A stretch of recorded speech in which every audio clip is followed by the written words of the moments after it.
அஸ்ஸலாமு அலைக்கும் வரஹ்மத்துல்லாஹி வபரகாத்துஹு. இஸ்லாத்தில் கடைபிடிக்க வேண்டிய 5 கடமைகள்.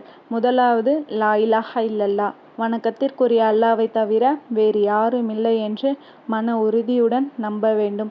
இரண்டாவது, தொழுகை. அல்லாவை தினமும் 5 நேரமும் வணங்குவது தொழுகை, அதாவது ஃபஜ்ர், லுஹர், அசர், மக்ரிப், இஷா. மூன்றாவது, நோன்பு. ரமலான் மாதம் இறைவனுக்காக அதிகாலை முதல் இரவின் துவக்கம் வரை பசித்திருந்தும் தாகித்திருந்தும் இச்சைகளை கட்டுப்படுத்தி நோன்பு நோற்பது கடமையாகும். நான்காவது, ஜகாத். மேலதிக செல்வம் 10.5 பவுண்ட் தங்கத்தின் அளவு இருந்தால் அதிலிருந்து 2.5% செல்வத்தை ஏழை எளியவருக்கு, பாதிக்கப்பட்டவருக்கு வழங்குவது ஜகாத் ஆகும். ஐந்தாவது, ஹஜ்.